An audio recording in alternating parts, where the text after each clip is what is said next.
Okay, so when you get to a higher realm and higher realms and dimensions, because it's more than one, obviously, it's more obvious that um there's things like gray matter, dark matter. You know what I'm saying? There's light matter. That light. Oh yeah, this part 8. Yeah, light matter represents more so the energy that you call mental energy, right? And then the dark matter represents your energy. If you have a soul, you are a soul. If you are a soul, and then the gray matter energy, you got the mind, you got the soul. That's the spirit. Okay, that's spiritual energy. The more spiritual energy you have, which is why it sits a lot of gray matter is inside your dome, inside your crown, inside your brain, the brain sphere.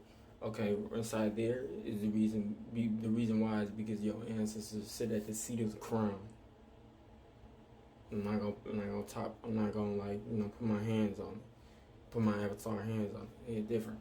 And then you have different words for this biodome, because it's referred to more for a biodome. It's a biodome because it holds light energy condensed within it, and then it also has a mind that secures it within its sphere. So it's more of a biodome because dome and then bio within, okay, which represents life, which is light energy, and then the dome is just representing, you know, you can say the skin barrier, the crown, the skull dome, the muscular, system. All of these things are protective measures, like fields of etheric energy,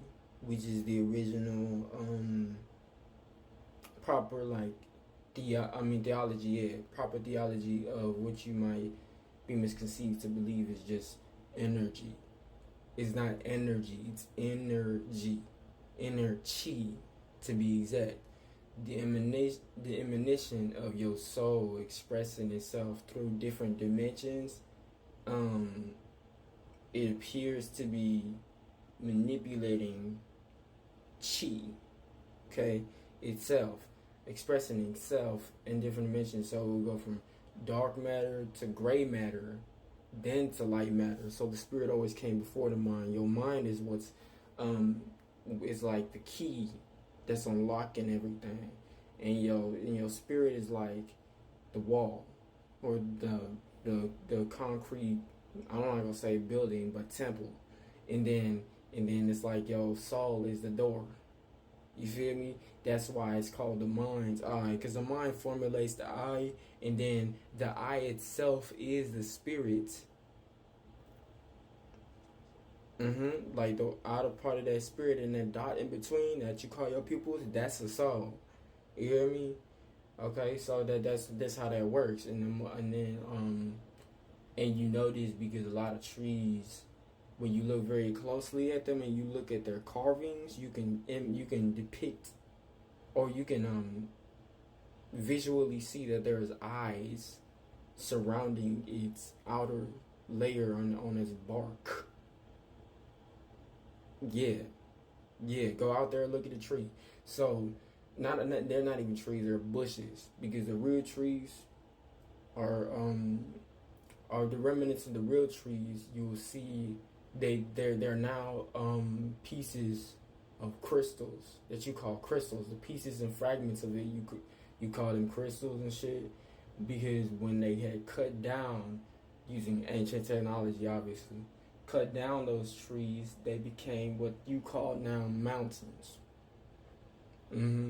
Which is why there's so many crystals everywhere, and why sometimes when you come into certain geographical landmarks, you will see that some crystals look like the inner muscular system of an ancient being that somehow was, cut down and crystallized, because everything was petrified. Now, if you go and watch, and you have to remember that everything graphic is just representation of the simulation that happens due to your soul expressing itself from within. Okay, so when you watch the anime Doctor Stone, what they're doing, because this is a very new series, what they're doing is they're representing kind of how everything in the ancient world might have gone and petrified itself into stone, which is how they were able to immortalize this the temple, which is the T, which represents the mind, the soul, and the spirit within the avatar, which is why you see lots of remnants of ancient civilizations look like stones, but before they would have been crystals, because crystals exist within stones, which is the stone is just another form of crystal, it's just another form of metal, because it's a mineral. Minerals are part of metals, which come from crystals. Anyways, so all of these things, I'm not gonna say they're connected, but they all have a source, etheric being, like etheric void. They come from the same source, energy, inner chi. They come from the same soul. So yeah, that gray matter, energy, which is why it's within. Okay, inner, and then chi represents God, which or ether. That's another ancient terminology for the same theology. Ether is more of a, I'm not gonna say it's not even new, but scientists now use it to describe the things that they personally don't have the biological advancements, evolution to conceive with the naked eye. Not everyone can't see energy, which is where you get the a biosphere from. So so when you have a biosphere that's known as your ori, your aura. You know what I'm saying? So that's why you technically, this is not a body, it's a biodome. Okay, because it holds in all of that inner chi, dark matter, light matter, gray matter, which is all just forms of energy at different densities, and as well as in different forms. You know what I'm saying? It takes dark and light to make gray matter. Okay, so then you got that dark matter, light matter, gray matter. There it is. So your gray matter is your ancestors, and your ancestors represents your senses. Your senses right there, that your ancestors represents, not necessarily that they created it, but you gotta know that the reason why trees, because you can tell the difference between when there's a ghost in the tree, right, a departed spirit within the tree, and when it's the tree spirit itself, because there are nature spirits as well as water spirits, etc., fire spirits, etc., right? So within the tree, you know that's the natural spirit of the tree because it has multiple eyes, or it has one huge eye, and it looks like, and sometimes you call that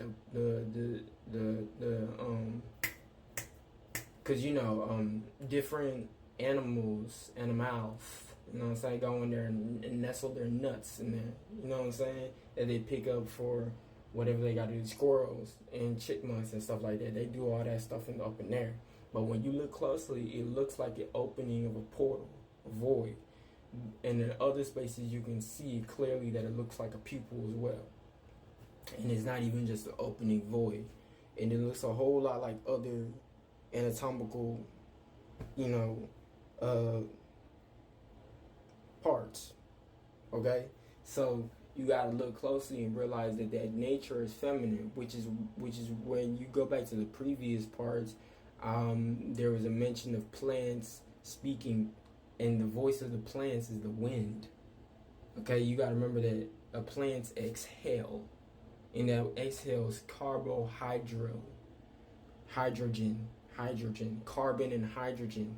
So they will release carbon and hydrogen. You inhale it because you are naturally inhale hydrogen as a carbon-12 being, which is why you have green veins, which represents chloroplast, part 9, gonna pick that, yeah, little thunder up. You hear me?